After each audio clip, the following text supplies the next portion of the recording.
Good afternoon, my name is Seth Limbaugh, and welcome to our class on shooting a scene, filmmaking basics. A little bit about myself. My name is Seth, as I said. I work at the Westford County Library System, and I also have a degree and background in video production and filmmaking. So, with that being said, today we're going to be going over how to shoot a scene, we're going to be going over the basics of shots. We're going to be talking about shot, like what different shot types, as well as camera movements and things like that. We're also going to kind of talk about how to achieve these things with your camera in the scene and positioning and everything like that. So with that being said, we're going to delve right into that information. Here we go. Also, we're going to talk a little bit about some software that you can use to help you while shooting a scene and things like that, some storyboard software, stuff like that. So now to begin the class, we are first looking at this image here. This is an example of an extreme wide shot. An extreme wide shot is a shot that is panned very far back. They're also usually called establishing shots. Establishing shots kind of establish the scene, the location. It would be so this is an extreme wide shot of looks like a storm coming in on people, so you kind of get the idea of the big open barrenness. Another example of extreme wide shot would be going in like a shot of an entire cityscape. That would be an extreme wide shot that's commonly used to establish locations, things like that.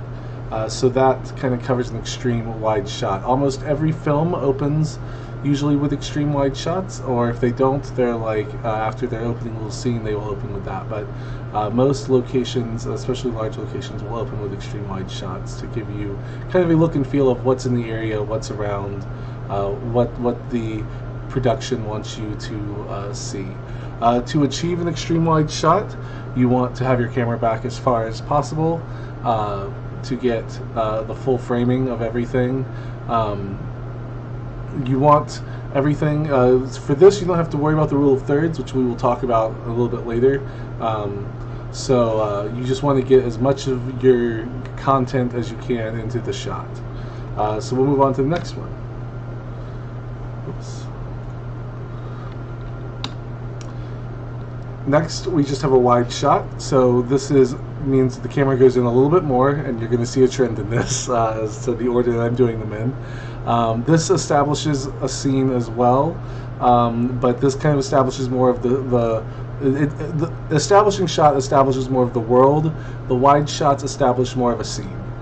So you've got your world establishment in the first shot, and then a wide shot would establish a scene. So you know the action is going to be taking place in a wide shot area, or you can see kind of what's going on in the immediate vicinity of everything in the action.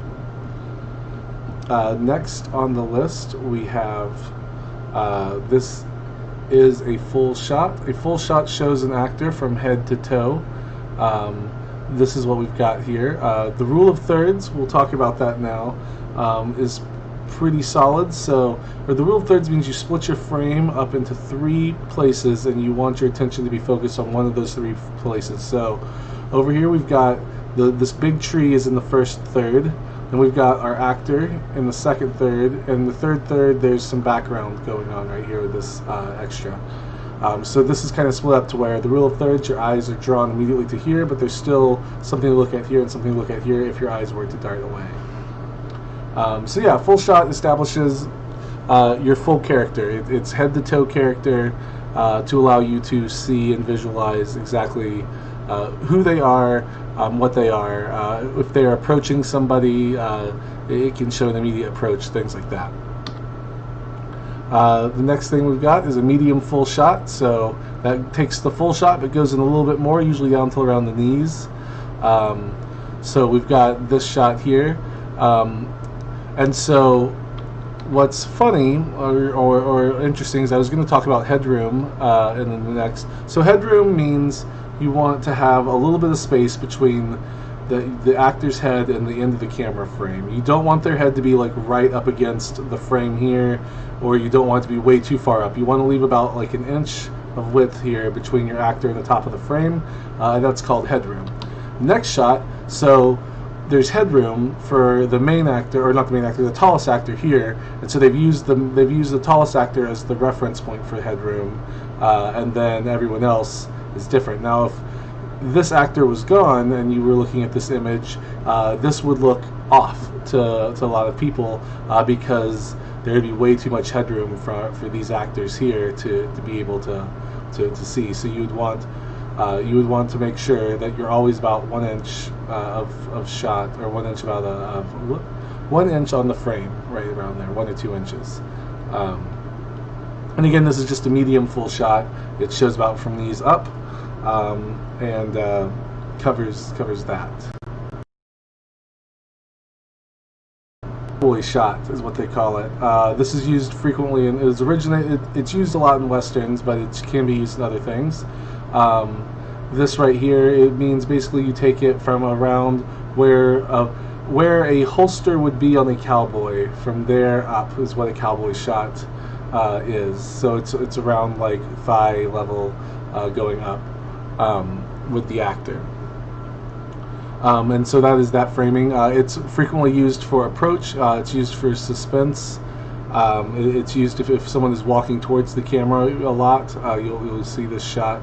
It's very much used for, I think, movement more so than anything else. A medium shot. So this is about chest up. Once again, we've got another good example of headroom right here. A medium shot shows chest up is a little bit closer. You get more details on the actor's face. It's more from, whereas here we were focusing on full bodies. Medium shots, now we're starting to close in and focus on the actor's face, their intentions, what they're looking for, and things like that. Also, I forgot to go over how to achieve these shots. So we'll things have taken a small. There we go. Okay, to achieve these shots, are very simple. To achieve this shot, you just make sure you get the whole actor in frame. To achieve this, you go knees up. Bring the camera in closer. We talked about that's the holster. So medium shot, you want to shoot about chest level up. You want to bring the camera all the way in to make sure that you've got that pretty close up. Now we've got a medium close up. This is now we're delving definitely into facial expressions and facial acting. So this is, you want to shoot from about the shoulders up. Headroom, you want less headroom than before. Whereas before there's been about 1 inch of headroom.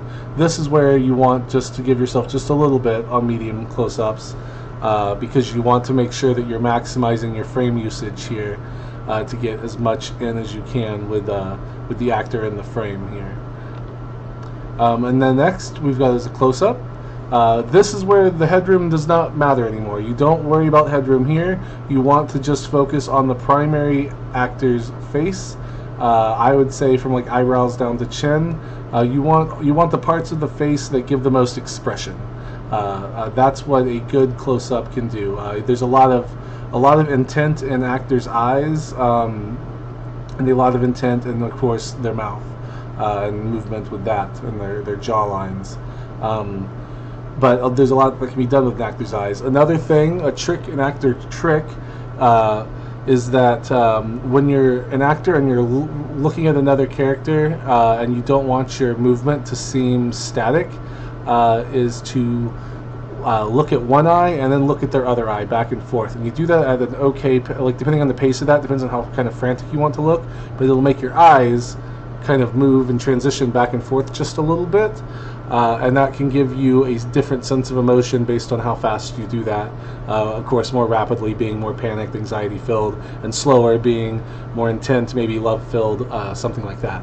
And so something to practice with your actors if you're working with close-ups especially. That's a good little secret tip that I've got. Now we've got extreme close-ups.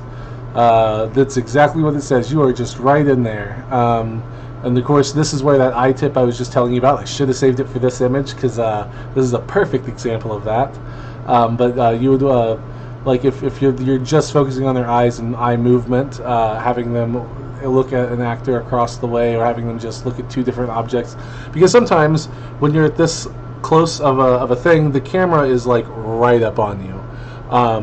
And so for that to work, the actor who they're acting with is off camera or not standing exactly where they should be standing, just either giving their lines, or sometimes it's not even the actor, it's a PA or someone else giving the lines, and that audio is mixed in or dubbed in later.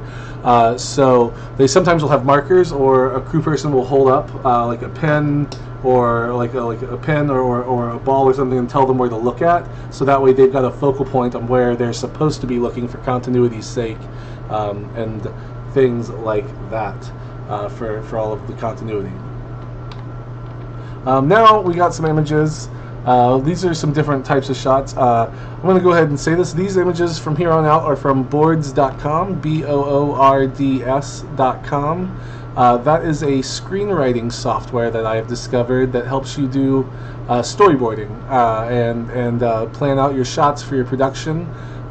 It looks really interesting. I've never been able to use it because I don't do a lot of storyboarding. But if you love storyboards, I would highly recommend you use it. And shout out to them for these really helpful images on their website that I was able to use for this program. So this is called an upshot. This shot right here will give you a view, like a helicopter view of going up, looking down at your actor, straight directly down. This is these are more trick shots that we're doing here. So this is just a cool one to establish kind of an area, maybe a sense of loneliness if you can, or a sense of urgency. There's a lot of different uses that you can use an upshot for. Next one is, whoops, did we pass down shots? Oh, sorry, this is a down shot. I am so sorry, not an upshot. This is looking down. This is an upshot. Okay, so yeah, this is a down shot. This is a shot looking down at somebody. I'm sorry, I meant it the other way around. Then we've got this. This is an upshot. So this is you looking up. The camera is placed down very low, angled upwards towards the actor, to give them a sense of, like, it'll make them appear taller, which kind of will give them a sense of confidence, a sense of importance, a power, things like that. So you want to use that for more intense scenes, someone that you want to display very confidently, very powerful, very intense moments like that. This is a point of view shot. This is a shot from the first person perspective of the actor. A lot of times the actor isn't even there in a first person shot. This, of course, there's a dog here in this frame here, but a lot of times first person shots are shot with just the camera. The actor is not actually there at all with the camera, and it's shot from their perspective, so it's shot at their height level, things like that. First person shots are great for just establishing some, like, bringing you into the character's world, immersing you in their world, immersing you into the to kind of bring you into the character that you've been watching. It can also add a layer of suspense, because if you're in a action scene or a scary movie and you're in a first person view, you can't see what's coming, you see exactly what they see, and that can add a layer of anxiety and suspense to your film if you're going that route with it as well. The next one on the list is an over-the-shoulder shot. This is used very frequently in filmmaking. It is where you have the camera placed over the shoulder of one actor so you can kind of see their mouth, and it's them looking at the other actor. You'll see this frequently used on soap operas, television shows, almost any type of TV show. You will see this heavily used on.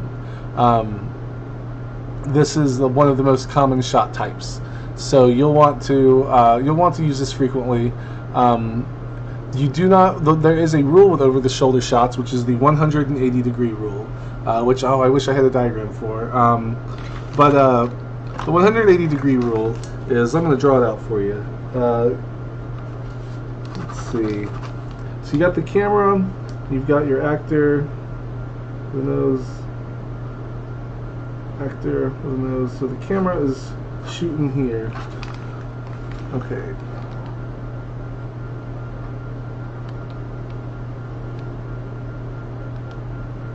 Alright, so I don't know if y'all can see this or not, but there we go. So the camera is shooting over the shoulder. You can move that camera anywhere in the semicircle over here. It can go anywhere you want, but it can't go past 180 degrees in one direction. So you can, if you're shooting a shot and you have different frames, you want to do one over the shoulder. You want to do one medium shot to get both actors in the frame. And then you want to go back to over the shoulder. That's fine, but you don't want to go over the shoulder from the other direction, because if you do that, it's going to, all of a sudden, everyone who watches it is going to think that the two people have swapped sides, because it's going to look different. So you can't go 180 degrees past your establishing shot. You always want to stay 180 degrees over there. The exception to this is if you show the transition. So if you show the camera moving from point A going all the way around to point B and then it stays there, then you can move to that side of the screen. But you can't jump cut past 180 degrees without some sort of direct intention for it to look strange, because it will look very strange. We established the upshot. So that's kind of our shot list. Now we're going to talk a little bit about camera movement and things like that. So the first camera movement, and once again, these are from boards.com, boords.com. This camera movement here is we're zooming in and out. This is taking the actual camera zoom lens and going in and out with it. This is not pushing in and out. This is using an actual zoom lens. So this is taking the camera lens, twisting it and zooming in and out, not pushing in and out. This is an older, people don't use zoom much anymore. They used it very frequently back in, like, I guess the 80s, 90s, but now they do push more in and out. Zoom looks a little bit cheesier these days, as opposed to the push. But this is an example of zoom. This is an example of panning. Panning is you have the camera in one direction and you just turn. So you see how that's going there. See, that's panning left and panning right. So that is panning.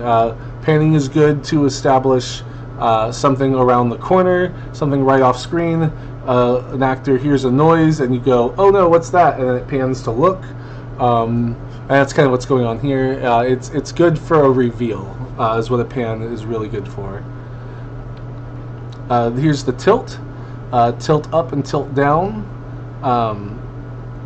So tilting is the same thing. Camera tripod is stationary. Camera tilts up. Camera tilts back down. That's tilting.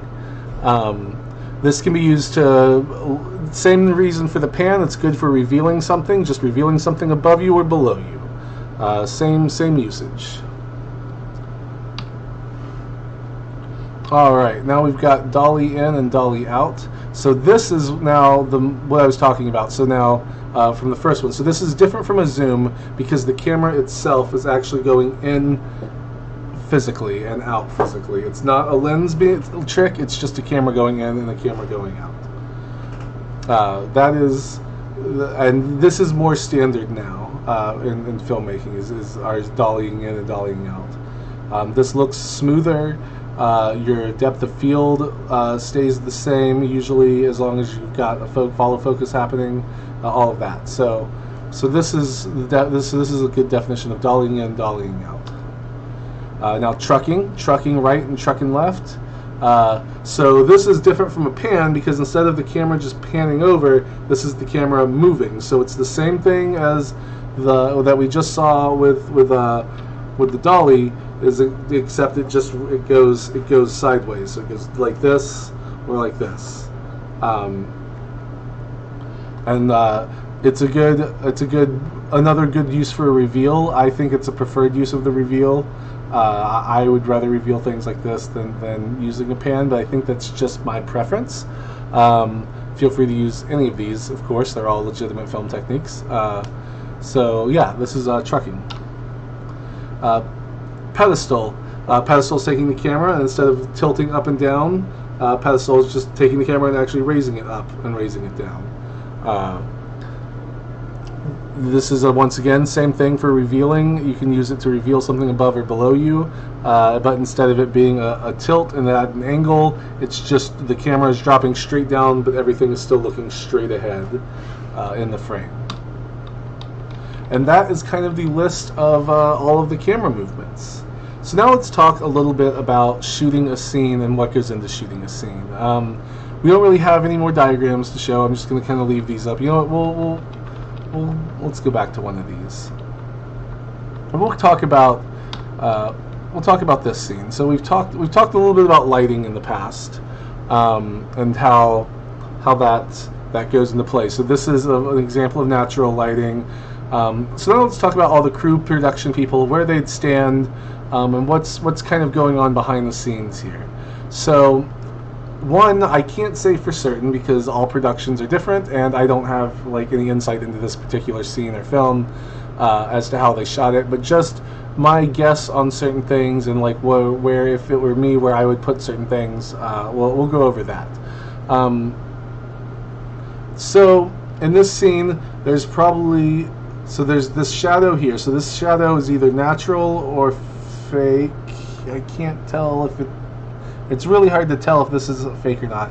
But if it is fake, there is an actor, or not an actor, a person over here holding, or probably two people holding up a very large cookie cutter that is blocking the sun from the scene or diffusing it.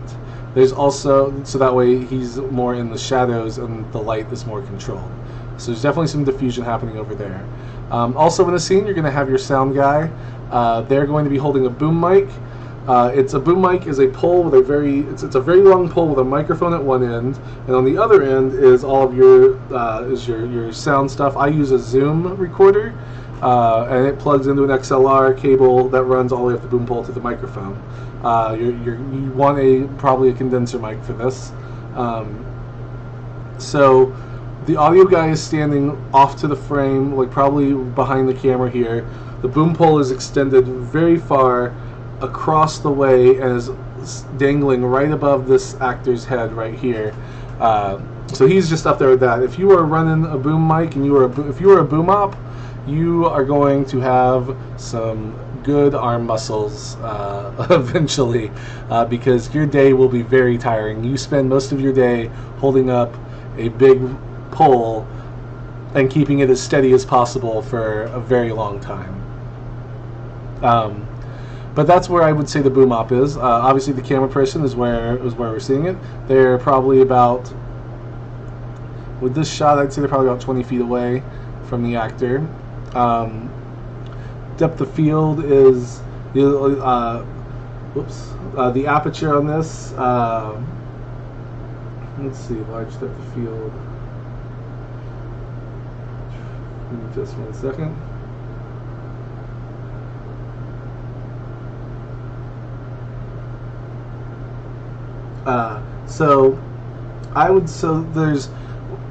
We're going to talk a little bit, I'm going to pause for a second to talk a little bit about camera aperture and exposure and depth of field. So, do I have a good example? Yeah.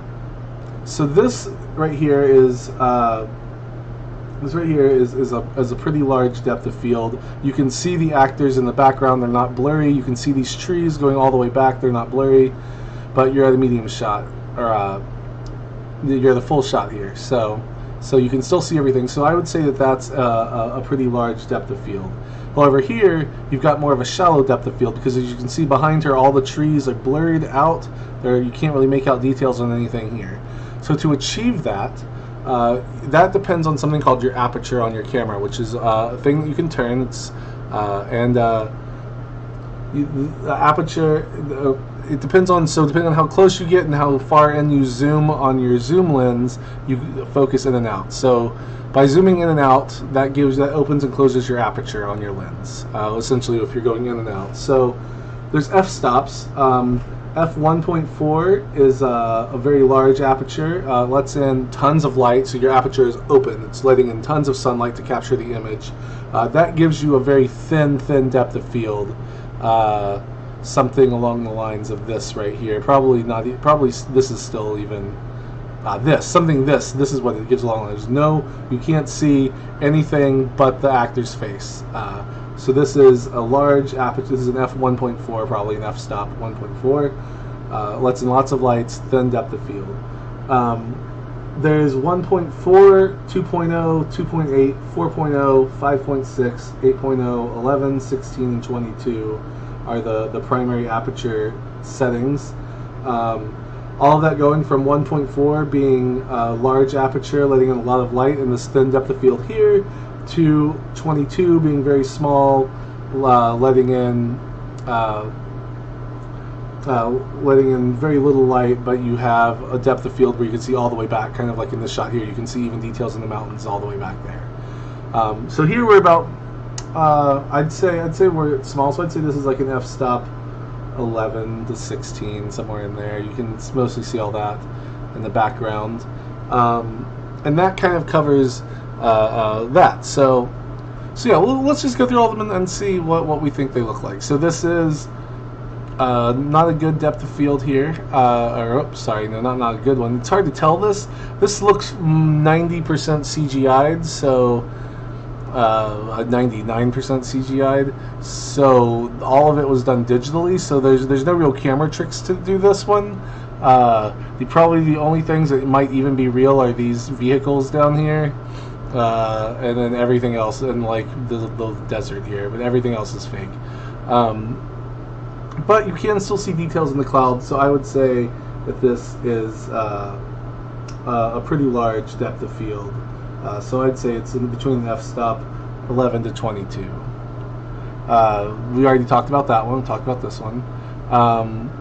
This one is hard to tell because the actors are so close in that it doesn't really matter. I'd say it's probably moderate. I'd say it's probably an f5.6 to 8 maybe. I could be wrong. I'm not sure about this one. They're standing so close to their background that it's really hard to see what that would look like. We've talked about this one already, being a relatively thin depth of field, so I'd say it's an f2.0 to 2.8. This one is, there's some detail back there. I'd say it's moderately thin depth of field. Let's see. Yeah, I'd say moderate, so I'd say about 4.0. So here's a good example of one. To achieve this, I wish that I could give you a practical look at this.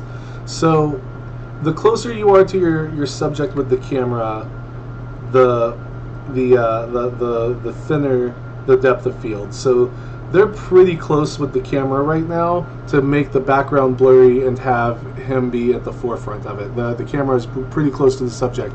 Now, if they wanted you to see everything in the background, what they would do is they would pull the camera back, and then you would then use the camera zoom lens to zoom in a little bit to where you wanted to, and then adjust your exposure. Alternatively, you'd use a different lens or something of that nature to adjust. I have a wide shot lens that I use to get really thin depth of field shots that I like, kind of like that close-up that you saw. You have to go really far back with the subject because it's automatically zoomed in really far, but it looks really good. So you need multiple lenses to achieve all of these effects really well. Oh.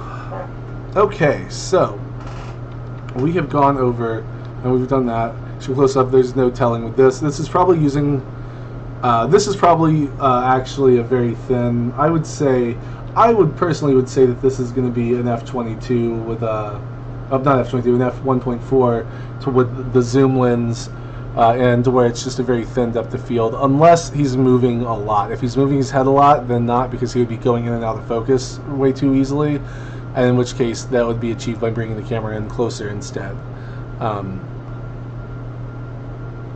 Because yeah, if it's closer to you, yeah, so I've worked on that. I really, once again, wish that unfortunately due to COVID we were unable to actually go out in the field and shoot some of this stuff for you, but I do wish that I had been able to get some of that for you, because it would be a lot easier to explain that way. But that's okay. Let's see, ways to achieve some of these trick shots. We can talk about that for a second. The down shot here, so this can be done using either a crane. There's tons of ways you can do this. You can use a crane. You can, if you're on a low budget, you can attach your camera they make these tripod mounts that you can buy that let you. They basically let you attach. They're like the what is it? The little workbench things, clamps. That's the word I'm looking for. They're like clamps, and they'll clamp onto anything. So you can clamp it onto like a pole, or just clamp it onto the ceiling fan, something like that. And then you've got your camera set up for a down shot. Of course, if you have the money, you can use a drone, a helicopter, dolly, or not dolly, crane, other things like that are maybe a bit more expensive. That might not work out for you. Point of view shots, the camera person just replaces the subject. Sometimes these are used, like some of these are more handheld things. So if you notice in some shots, like if a camera is moving in its point of view, it's very smooth. They're on a glide mount where there's a weight that balances the camera, and it's if you like jerk or jolt around, the weight counterbalances you and makes up for it, so that the jerkiness never shows on screen. It just balances. Now, if you're doing a first-person point of view, you're probably not going to be using that type of a mount, because realistically, when we walk, our head bobs, our moves. So if you're in first person, it's very likely going to have those weights are not going to be all the, if they are wearing one, they're not wearing one all the way. So that way, it doesn't take away the illusion of movement and things like that. We've talked about the 180-degree rule over the shoulder shots, things like that. Talked about upshots, talked about zoom in and out. And so now all of these are standard single camera styles of filmmaking. However, if you look at sitcoms, you will notice that most sitcoms are mostly shot with full shots. And there is a reason for that. The reason that they are mostly full and wide shots is because they are using a multi-camera setup. Usually they're in front of a live studio audience for the laughs, and they have they have 2 to 3 cameras sitting placed, one on the left side, one on the right side, one in the middle, placed, filming everything and all of the action all at once. And it's all going into Avid, or another editing software. I think it's Avid, but it's all going into software and being recorded. It's all being recorded, so that way in post-production, all 3 cameras will sync up, and then the editors will choose when to transition the camera from A to B to C. Sometimes it's done in real time in a studio, in a control room. It just depends on what the sitcom is. But sitcoms follow that 180 rule to a T, because they have the set on one side of the thing, and then all production crew is on the other side. So they've got 180 degrees to move the 2 cameras and center camera kind of around in, and then they just can't cross over to the other side at all. And that's how sitcoms are filmed. Everything else is shot usually scene by scene with a single camera setup, and everything that we've looked at today. And those utilize all of these other types of shots. So I think that kind of covers the basics of shooting a scene. We've gone over all the different shot types. We've gone over camera movement styles. We've talked a little bit about how the scenes are achieved, and we've also kind of talked about what sitcoms look like versus traditional single camera versus multi-camera shooting. So I think at this point I'm going to open up the floor to questions. If you have any, please feel free to shoot them our way in the chat box, and thank you so much for attending the class.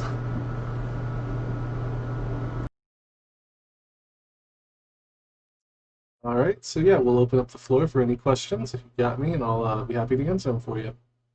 Also, this is the next to the last class for me. The next one that I have, or sorry, not the next to the last one, the next to the last themed one. Of course, this class will repeat again on Wednesday next week, and then the following Friday, next Friday, we will be doing editing a scene. So we're going to talk a little bit about how editing works and get into that.